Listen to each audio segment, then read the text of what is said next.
Why should you shop at St. Vinny's thrift stores?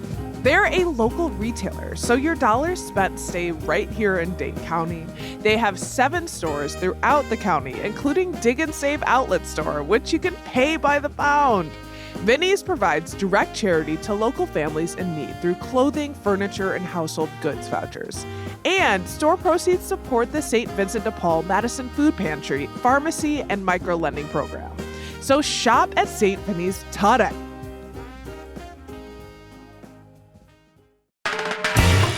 This is CityCast Madison. I'm Bianca Martin, and here's what Madison's talking about. Today, we are just over 2 weeks away from the August 11th primary, and early in-person voting starts tomorrow. There are just 2 candidates in the race vying for the Republican nomination, and joining me today is one of those candidates, Andy Manske. Andy, welcome to CityCast Madison. Thanks for having me. Yeah, so let's start with the basics. Briefly, why do you think you're the best candidate to be Wisconsin's next governor? So in that regard, I don't really trust politicians. I know that's an unusual thing. Poll after poll have shown that the public doesn't trust politicians. That includes myself. Lies. I mean, I grew up with many politicians lying, saying, we'll do this, we'll do that. It doesn't really happen, unfortunately. I'm the only non-politician in the race. Many people want to claim that they're not a politician. I'm literally not. I have a day job. I'm a medical worker. I show up every single day in 15 counties across Wisconsin. And I'm going to show up later today because they're going to need help because we're short-staffed. But at the end of the day, I'm a regular person. What you're getting is somebody whose values, because look, I was raised religious. I don't put it on anybody one way or another. But truth, transparency, rejecting greed, all those elements are important to me. I don't got big dollar donors or super PACs or crazy stuff like that. I'm just a regular guy. So I honestly would love to see an election where it's a regular person versus some politician. I think it'd be hilarious. I want to see what happens. You know, I like to have fun. I think many of these politicians are very stiff and honestly not all with it. I think it's okay to have fun and crack jokes and have a conversation and just, you know, pull up and meet a stranger. I mean, running my campaign, I've even met, you know, people who've just invited me out to come meet me in Mayville. Come meet me here. And I say, yeah, I'll just show up. Why not, right? We'll make it, if we can plan it out, go for it, right? I want somebody who prioritizes regular people. Kind of, no offense to Evers, but look, letters are not going to do it. I think there's more we can do in regards to, again, for example, Canada. I always get flack because like, oh, you're saying all these things. So it's like, well, I'm going to back it up with action. You know, I'm trying to be elected to actually do something. I'm letting you know right now, it's not going to be like a typical politician who just, you know, talks that talk and doesn't walk that walk, you know? So I'm a regular person. I don't say everything perfect. I wasn't pruned in a lab. I wasn't, you know, genetically modified to be this person. I'm just a guy. Some people think I shouldn't be on the stage. I get comments sometimes, they're like, how did this guy qualify? Well, hard work, small team, efficient, lean, green campaign, whatever your thoughts are. We made it with less than 30 people, basically. Well, about 30 people, give or take. I mean, that's an astonishing thing to qualify for a statewide ballot with 30 people. And not everybody does the same role. So I did half of my signatures pretty much by myself. That is a lot of grit, a lot of hard work. I'm going to go all the way for the citizens of Wisconsin. I got a medical job. You know, I don't need a new job. You know, I like helping the community. I see a lot of people not doing well. I don't like that. In the medical field, you see many people who are just struggling to keep up. I hate the fact that 40% inflation has impacted so many people. Mentally, people aren't doing well. People are, you know, I'm seeing this firsthand in my life with my job. And then also I go home, me and my wife are tight budget. We're young. We want to have a home. Now homes are $300,000 to $400,000. You know, 8 years ago, it was half that cost, like 40% less. These are real problems. I mean, when you can't have a home, many people aren't even having kids now. It's a big factor. I mean, having space, feeling good. Who would have thought maybe to have some kids? So we really have to address a lot of issues. You know, it shouldn't be about profit over people. In my mind, there are people here who need, you know, help now, and I would do that. Now, I agree with like elements of like Hong at some points, right? She talks about people. She's obviously leading the Democrat primary. There's differences in how we view things. For me, I actually would like to see reforms and actually seeing the world, you know, be better in multiple ways. She's talked about how the system itself can't be reformed almost.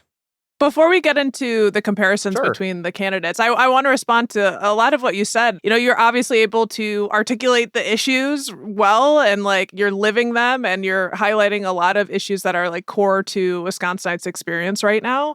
But I do have to ask, and it's a little blunt, but to the point, why should voters trust you that you'll be able to govern without having that experience being in the legislature or being in the governor's cabinet or some of the other experiences that the candidates who have more political years in have.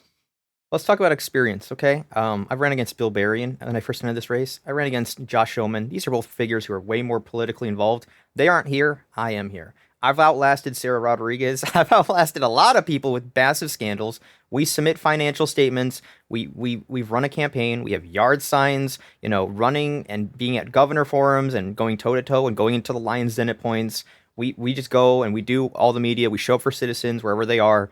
Am I known statewide? Absolutely not in that regard. But, I'll keep advocating, meeting people where they're at, doing events like this all the way up to Election Day for August. And I'm hoping I qualify. And somehow there's like some, big, switch. And then I'm the nominee and then we'll win the state. I feel very good about that general elements for the election. But at the end of the day, I just think that my campaign itself is well suited to kind of push back on this experience nonsense. Some people wait 50 years to be, in the governor mansion. Look, here I am like, hey, I'm on the statewide ballot, qualified, showed the work, got through the process, went through the legalese, had a legal team in place, even if I got challenged, over qualification, because there was some drama that day, there's a lot of elements here that I've already learned. You can say, what about this? What about that? I already have talked about very broadly in Madison how I would take on a Democrat-controlled assembly and state senate or Republican-controlled or anything like that. I'm going to get reforms done. I'm going to get things done. And at the end of the day, even if I'm, blocked at points, the citizens all across the state will see stories about how Andy calls special session to address this. Andy is doing this. Andy's doing that. And they're going to see people going on vacation or trying to stop, reform. They're going to know who's really for them. Right. Well, this is a job, right? And taxpayers would pay you to do this job. And I'm just thinking about what we've seen in the legislature and with the governorship, real issues with working together. And so, when your stance is, I don't trust politicians, and you haven't kind of gone through what some other folks who do this role, some of the earlier experiences like city council or a county board, kind of building the muscle to work with politicians. Like, how do you envision yourself stepping into that role and working in what seems to be already a pretty tough environment, collegiality wise, and getting things done? Yeah, so I consider myself a fast learner. I learn. It's a very well-known thing among a lot of younger people today and people overall that they are, whether you agree or not, moving between jobs and learning skills and doing this and doing that and trying to make ends meet. I grew up in that mindset of you learn, you do the job, you perform the job, you do excellent, and if there's things to learn, you learn quickly. Okay. So when it comes to Madison, I've already said I don't know everything about it. I'm not against getting, some guidance. Nobody goes into, Madison or politics in the governor mansion alone. You will have a team. You will have people around you. It's important to choose wise people. I believe in those endeavors. Now, when we talk about Madison itself, look, just because I don't trust politicians doesn't mean I'm not willing to work with politicians to get something done. I can feel somebody out and see if they're real or not. I can talk to them. We can have conversations. I can do I'd be like, hey, I'll offer you this if you do this. I think there are actually reasonable things we can accomplish, no matter who's in control of different things. And in regards to the distrust factor, I've talked about never-ending special sessions. The governor has the ability to do special sessions. So we'll have a special session on housing, a special session on marijuana, we'll have a special session on, taxes, we'll have a special session on this. I mean, all across the board. And I'm just going to keep rolling it. Like, I think people need to work more. It's kind of sad when politicians will take, a quarter of the year off while people are suffering from 40% inflation. And now that we're in an election, obviously they're talking about it, but it's like, there's other elements we can do here. So, and I'm not against working with people. I'll work with people across the aisle. I've met with people across the aisle. I have demonstrated crossover appeal already with my signature process. Again, we went into many areas Republicans would never go. We went to the colleges, we went to Madison, we were around the urban centers of Milwaukee, we were dealing with African Americans and people in the suburbs that maybe would have not been so friendly, and my signature sheet reflects this. I mean, it was almost weird to think of a Republican. I didn't have to go all the way around the state to get signatures because, I talked to the people who were around, I talked to people who were, slightly around, and we have signatures across the state. But, I mean, what a testament to say I don't even have to go across the whole state because that's how strong my working class appeal is. So you're saying, when you said like dealing with African Americans, are you saying you're willing to engage with folks with different lived experiences than your own? Yeah. Yeah.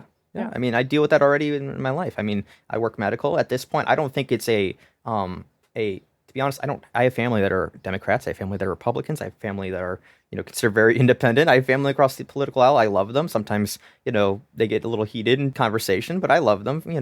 So I have nothing against, the rank and file Democrats or unions or people, the rank and file union membership, if you will. I don't have any problem against people across the working class as a whole. I love the working class. I think it's more of a problem at the top, not a problem at the bottom. I don't like when we're butting heads over tiny details and the people at the tippity top are just kind of laughing because it's like, well, they're the ones who really win. I mean, we never get anything done because we're always fighting. I'm not looking to fight with anybody. I don't hate anybody. I don't, I'll post mean things maybe on Twitter or X, but everybody does that. But at the end of the day, I mean, like, sometimes it's okay to goof on things. I mean, Sarah Rodriguez had this $1 million scandal pretty much.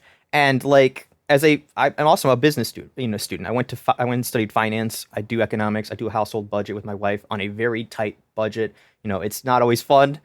She sometimes is like, well, can you let go a little bit? But it's like, unfortunately, this is our situation. We have to live within our means. But I mean, look at that. That's allowed to be a little goofed on. Okay, I'm sorry. You get some criticism when you don't have checks and balances. I'm sorry.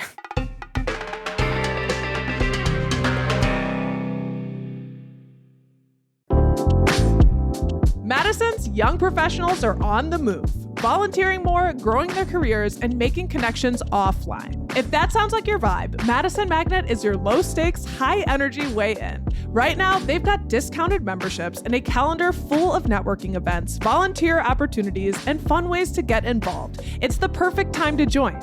Madison Magnet is where Madison connects, grows, and plays. So what's stopping you? Head to madisonmagnet.org to learn more and join today.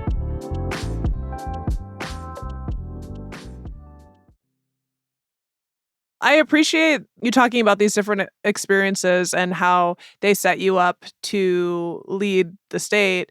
I do want to hear more, too, about your day job as a medical services technician and how that experience would provide translatable skills. Sure. So my job has me working in rural counties, has me working in the suburbs, has me working in the cities. I think that's already a pretty broad, coalition of individuals if you do that every single day to day or week to week, right? In that regard, I've seen homes that have hoarders. I've seen homes that are, newborn babies who are struggling with phototherapies and stuff. My job title is interesting because yes, I work for a company and I'm not looking to lose my job, so I won't out the company. But I can be in hospitals all across the state and clinics and homes. And, it doesn't mean one way or another, but like, you'd be surprised how connected a lot of these hospitals are. But I'm in those places day to day. I mean, just yesterday I was in a hospital and I was helping somebody get something they needed to get out of the hospital. A lot of times we're in the homes, sometimes we're in the clinic, sometimes we're, in the hospitals themselves. But you hear a lot of things when you're just talking to somebody, you hear about them, what they're dealing with, what their struggles are. I've seen some tough situations where time management is very important. And I think that's an important factor to even bring to a governor mansion. I mean, I've had a situation where somebody started having a heart attack right in front of me. I mean, that's extreme. I've had phone calls because we do emergency medical on call where somebody's bleeding out.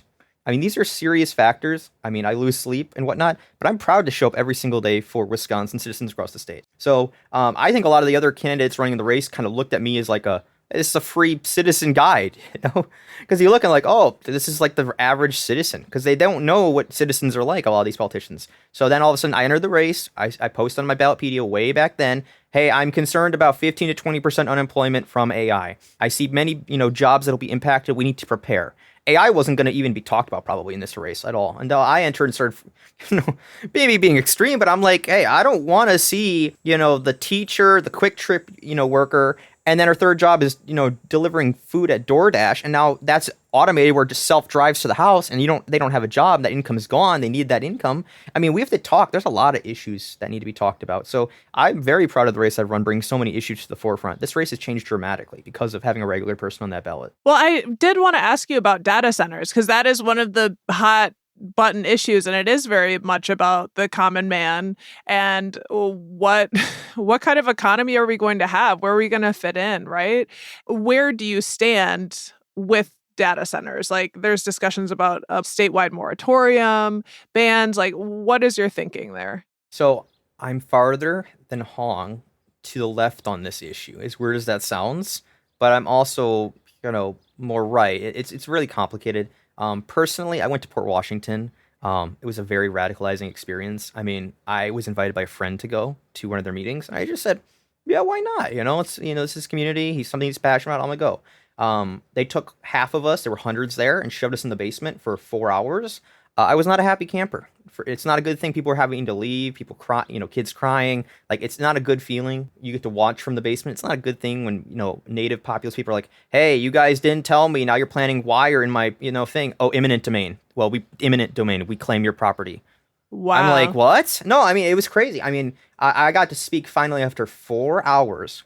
And one of the things they mentioned was rolling blackouts. And then I was up next, and I said, "I deliver medical equipment. One of our things we do is oxygens. If you guys have rolling blackouts because of this, and this isn't like addressed, people could die." And they just kind of looked at me, and they're like, and I'm like, I was astonished. I mean, the whole thing was so bluntly corrupt. Like, it wasn't considered. It wasn't being valued. So to make matters wild, right? They started off by saying, "This is the presentation that the company that's building gave to us. Please watch the presentation." They didn't know anything about this.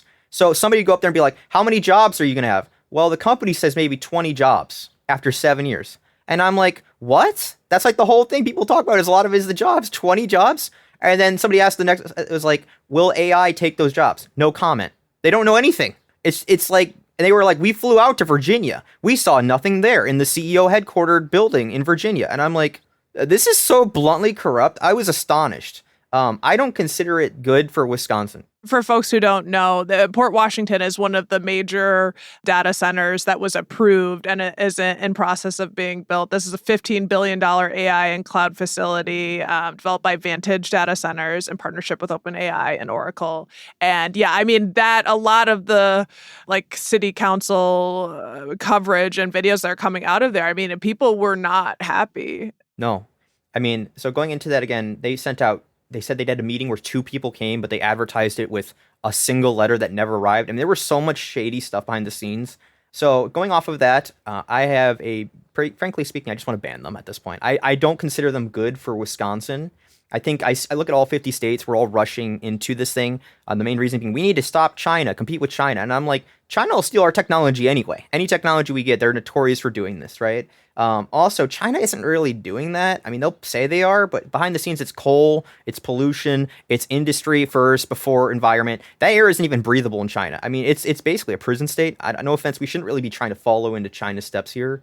I am deeply concerned. I mean, that ban element is also to protect the culture here. Port Washington isn't exactly a, Madison or Milwaukee or Los Angeles, right? And I want to protect the small town vibes. It's a small town, right. Yeah. The small town vibes, the areas that, are important to protect. A lot of this culture is why people come to Wisconsin. We're important here in the cities too, though. Yeah. No, it's important there too. But I mean, the culture, the what attracts people, the kindness, everybody knows each other. That's something I want to protect. My view is that this is a big issue. I mean, they're wanting to mass build these things. It's not just Port Washington. They want to go all the way around the state. My grandma and grandpa up in Ashland County, don't deserve to have this shoved in their backyard. There's been a lot of real concerns about vibrations and with that to how much water it takes to if it takes water at all to putting the water back at the same temperature or not to, electricity. In Wisconsin, they did just, pass an ordinance saying that electricity would be addressed. But I mean, this has become such a big issue. They had to do that. They weren't going to do it before. I think there's a lot of concerns about just the cost of living, if the jobs will even be there or not. There's a lot of issues that need to be addressed. Environmentalism with the Great Lakes. So personally, I'm very much anti. The initial stance is to ban. If I can't ban, it's heavy regulations. It's a mirror policy is what I call it. So what that looks like is the electricity stuff's already being talked about. They have to provide their own electricity. I don't want it on the public grid. I think the citizens should have the public grid energy as much as possible to keep those energy prices low. I think that's a reasonable thing to ask. I think that they should be under contract at this point, preferably with the state and then the local areas as well. We had instances in the past with like Foxconn and other elements where, things changed over the years. I think it's okay to say, hey, let's just get in a contract. If you want to be here, contract it on both sides. Okay. That we have some legal blueprint to hold them accountable. The jobs have to be under contract too. So like if the thing finishes, I don't want to see all the jobs be AI or bringing people from California. We need to have some guidelines that they have to be actual Wisconsin citizens. I think that's a fair thing to actually ask. Personally, I think the water should go back to the same temperature in the Great Lakes. I don't want to see farmland go. I think that's been obviously a hot button topic for many people. I don't want to go through native populous areas. It breaks my heart to hear at Port Washington how somebody's going to be forced to leave the community because of this data center that's just rampaging through their area, and they didn't even know. They find out through some shady means or some last minute means, if you will. So really, it's a policy that if they take out water, has to be put in the same amount and at the same temperature. I think that's a reasonable thing to say. Hey, if you can address all of the citizen concerns, come on. At that point, like, you've proven you want to be here, you've proven you mean well. But let's be clear: if all 50 states are rushing this, sometimes it's not okay. It's okay to say I don't want to rush into a decision. Sometimes it's okay to say wait and see. You can apply that technology one way or another. I think it's nonsense when someone's like, AI is in everything we do, and I'm like, the internet was fine my entire life up to this point. AI data centers have become really hot recently. Like, we need them. We need them. My view is simple. Twitter, Facebook, there's so many bots on these platforms. Why don't we get rid of those? You talk about internet usage. There's probably a lot of that. I mean, it's not run by nothing. It takes up part of our internet. And honestly, I don't want foreign influence over here. I'm good if I don't really want somebody from China influencing the average citizen, or Iran or India or Russia. I mean, it's okay. Why can't we just have our internet be our internet, not clogged up with foreign things trying to take advantage of people or whatever worse? So I think it's okay to have a citizen mirror policy. Yeah, you've certainly done a lot of thinking on this and have a lot of plans and thoughts about AI data centers. Like, is AI a big issue for you, like, outside of that in terms of AI? I have seen that you've shared that you support using AI as a tool to reduce the size of state government. Yeah. So what that looks like is my distrust with the government is obviously real. If elected and selected, obviously, I think it's okay to say I love human advisors, but I think also, not that I want to use AI for every element. I don't want government-run AI. I know that's a common misconception in some forms of media, like, oh, he's bringing in an AI Terminator era. No, I'm just like, hey, you can prompt. Everybody does this with a lot of people do this with works and stuff, right? Their work day job. Hey, help me do this. Hey, it's just an assisting tool, right? It's like a pen, It can help you. It can give you clarity on something that maybe you don't know. It can provide context on something that you're like, how does this work? And it'll give you some rundown, right? I think that there are some, obviously, that are better than others. I think it's important to be secure about it. But I mean, look, I can prompt it, and I put even examples on my own website of, hey, yeah, you could actually easily consolidate and merge some of these 70 state agencies that do overlap. They're more efficient. They provide more to the citizens. They still exist, which is an important metric, right? A lot of people on the right were like, traditionally in the past were like, destroy this, destroy that, right? And you can say what you want about that. I just think, hey, if this agency can be merged with others, that's a nice consolidation. It's almost like retail, right? I've worked in retail in the past, right? But consolidating, and then let's say that budget is, you put 3 of them together, that's a triple budget now for this brand new agency, right? And then chop half off, send it back to the people, right? Then you can get rid of the tax on female products, or you can try moving towards this or doing that. I think we can really put that money elsewhere. I would love to see a situation where we can give 30-40% back to the people to kind of offshoot the 30-40% inflation we've had for citizens, because it's bad. A lot of people are leaving the state. I have a young person who got married who's leaving the state. I know many people are thinking about leaving the state one way or another, and that is not a good position to be when your tax base is shrinking, when the populace is getting older, which is a real thing, where there's a high medical demand. We need a lot of expertise. I want to see a trade future. No offense to AI and big tech, right? I think there's a lot of concerns about rushing into this. I want to see more of a high skilled manufacturing certification workforce where colleges are more efficient. Trades are maybe working more closely with high school, so we have a better society as a whole, developing those skills. I actually think there's a lot to be said for a society where everybody knows each other in town, and that guy down the street, he's good with windows. That person down the street, they're good with the electrician, right? We already somewhat do this. Barter your skills. So if somebody has a skill to fall back on, if AI displaces their job, they actually can recover.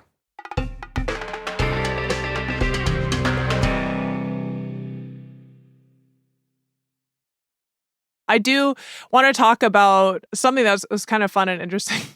I learned that Michigan's first governor was actually 24 years old, and he led Michigan through a war, acquired the Upper Peninsula. Not totally happy about that, right? But if elected governor, you'd be the youngest person to serve in the state's history, right? You are Gen Z. I think there are these questions folks want to know about. How are you ready to beat U.S. Representative Tom Tiffany, because he is a part of the political machine. He's raised lots of money. He's endorsed by Donald Trump. He has the backing of the Republican Party for the most part. So that your campaign is feeling a little David and Goliath at the moment. Why stay in the race at this point? And do you think you have a chance to win the primary? So I told my friends, family, even some coworkers, and obviously I got the 2,000 plus signatures to be on the ballot. It's important to see things through the end. I think it's really sad when your preferred choice drops out. Some of Josh's people have even talked to me about this metric. And it's kind of sad, in that regard. You're talking about Josh Schoeman? Yeah. Yeah. David and Goliath is a fantastic metaphor, right? I mean, maybe nobody thought that David could do it, but he did it. I trust the people of Wisconsin. Some other politicians have mimicked that. They all see what I do. It's trackers, it's all that stuff, and many of them have influenced or moved more towards me in various different ways. Some of them have even started saying things like, "Oh, I trust the people of Wisconsin." Well, I do.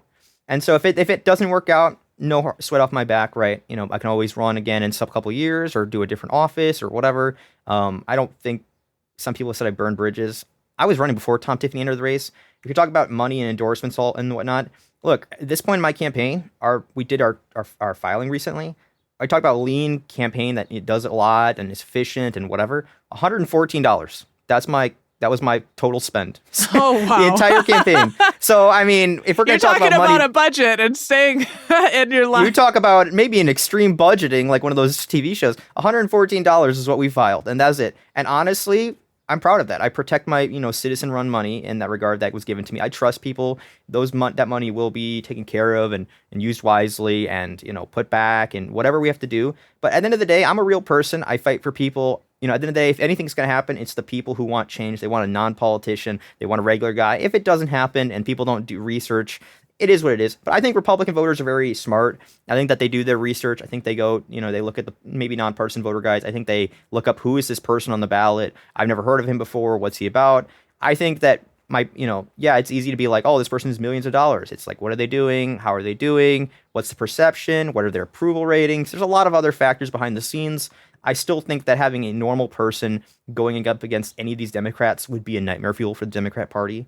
My campaign has already grabbed massive crossover appeal, and they would have a very difficult time campaigning against somebody who's younger, is in line with several of their issues that they use as high propensity things, and that probably scared the life out of them. Only recently have they just started putting out ads against Tom Tiffany. It's a little weird to think, why are they going out so late? Many of the media thought they didn't want to risk me. That's the reality. Running against a 27-year-old or who is, younger, who's like, I'll talk about this, I'll talk about that. That itself is extremely scary to a system that doesn't want to have the non-politician, let's be honest. So is it a long shot? I acknowledge that. It's always been that way. My own website said that when I entered before even Tom Tiffany was in the race. Look, endorsements are just endorsements to me. I'm running my race. I'm trying to do good by my people, trying to do good for the people across Wisconsin. I talk to people across the state. Me entering the race has done good one way or another. If I win or lose, I'm proud. I pick myself up by my bootstraps and I get right back to work. I'm still working, I have a wife. Yeah. Well, let's talk about that running against the Democratic opponent. Let's say you are David and you do triumph in this moment and you become the Republican nominee. Who would you like to face off against? And what would the plan be for taking it home? I feel like you've shared the second part pretty well. Yeah, I don't think that any of these Democrats, and I'm not saying it's an ego thing, I don't think any of these Democrats could beat me. I think if somebody sees a situation where it's a normal citizen who is not affiliated with political parties as a whole, as a broader topic, who doesn't have this background, who's pruned a certain way, I think that is an extremely dangerous situation for both parties in its own sense, right? You don't think Fran Hong, she's only been in there for that's a really easy comparison. Yeah. I talked about this briefly at the beginning. Hong is very much pushing against saying the system has failed. We need to almost destroy the system. And I've talked to voters who are like, I need something to change. I'm saying, hey, I'll force the reform. I'll force the changes you need. Not through destroying things, but actually reforming things. Then reforming versus destroying are two different topics, right? So, even in the UK, reform sounds good with their recent politics. So, I actually will make things work. I've always done this. I'm a technician. I work out problems. I get things done. I'm not worried about any of these Democrats. The hurdle is so you don't always have been a preference. You don't have a preference. I don't. I beat them all. Okay. At this point, there's so many scandals. I know the Democrat Party came out and they brought out Crowley. But like he already dropped out, and Crowley stole my gas tax policy. So again, a ringing endorsement. But I mean, Crowley coming back into the race was basically, you look at behind the scenes, and Mandela Barnes had accusations with women. Well, now they was so credible that the own Democrat Party didn't want to run him. They didn't want to push him against Hong. They'd rather go with bring back Crowley back into the race. Crowley's re-entrance has been kind of not impressive, I'll be honest. He's had some scandals already. I told him I applied online. It would have been better never to enter. Hong just had a massive issue the other day in Madison with her speech. Personally, it's not going to go over well with the broader electorate. I am not worried about any of these individuals. Frankly, I'm more interesting than Joel Brennan. I'll be honest. Sorry, Joel. I'm going to bring more energy, more humor, more fun. That is a factor. People like to laugh and have a good time. I'm not worried about any of them in this regard. Speaking about laughing and have a good time, we'll move on from Dunk Fest, but that's the name of the game, right? Before we let you go, I do want to end on a fun note. What's your favorite thing about being a Wisconsinite, or just your favorite thing in Wisconsin? It's so hard to summarize. We have so many, beautiful, businesses. We have so many beautiful, traditions here. Our own Midwest Nice is a fantastic metric. I just think across the state, the other day I was in Lake Geneva. July 4th was not so fun with me because I did emergency medical that day. Geneva and Delavan and that area was affected major, I originally wanted to, with my team, we had plans to go to do many fairs. You'd seen many of the politicians do. That didn't happen. Even my own personal time with my family, I was going to go attend one just sitting in the crowd with my mom. But I was going to say in that regard, just the sheer community aspect. Looking at Geneva, looking at Delavan, there are people out there working together, helping each other, supporting each other. That is something that, good luck finding that culture in California. Good luck finding that culture in New York. I love California, Andy. Oh, well. But we don't have to go there, but I'm sorry for interrupting you, but okay, she's my other love. There's been I love them both. where some people are a little nicer in Wisconsin than California, okay? You'll probably get way more hellos here if you did a tracker than over in California. And I think that's a normal thing to say. I just think that over there, maybe they're more busy. Maybe the culture's different. Maybe it's more expensive. People are more tied down and they're too more, inward focused. But here we're still outward focused. It doesn't matter if things got more expensive. Nothing has changed. Wisconsin will always be a beautiful state that, has an abundance of resources with water, with farmland, with state fair. Every element of our state is beautiful. Our dells are beautiful. Every element of our state is beautiful. And I think it's a fantastic thing for anybody entering the state. There's so many things I recommend. It's just a beautiful state. Totally agree with you there. Andy Manske, thank you so much for coming on CityCast Madison. This has been really interesting and great to hear your perspective and just get to know you a little bit better. Thanks for taking the time. Yeah, absolutely. I appreciate the invite, and I show up for media. I'll show up for private citizens. I get people who have invited me out for, hey, join me at this place. I'll be like, sure, I'll clear my schedule. Let's do it. If it's a good time, if it's conflicting, let's reschedule. Let's set something up. But I think all politicians and anybody running for office should, to the minimum, and try to show up when they're invited. I've been a big habit. We appreciate of doing this, that, by the way. and it's a good thing. So I appreciate that. To your viewers out there, thanks for taking the time to join us today. And like I said, it's a beautiful state. We have beautiful citizens here, and I think the citizens should be prioritized no matter what. We have so many kings and queens, which I consider the citizens of the state, who deserve so much better. It's really sad that when our government isn't really working for the people.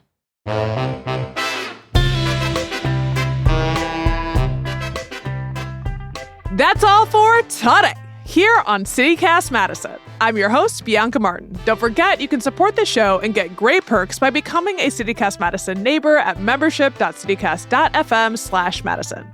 And if you enjoyed today's show, why not share this episode with someone who is voting in the Wisconsin primary and loves how beautiful our state is? But really, help spread the word about CityCast Madison. Share this episode out. We'd love more folks to be involved in this election. It's very important, so hopefully you take the time. And of course, we'll be back tomorrow morning with more stories from around the city. Until then, take good care, and thanks for listening.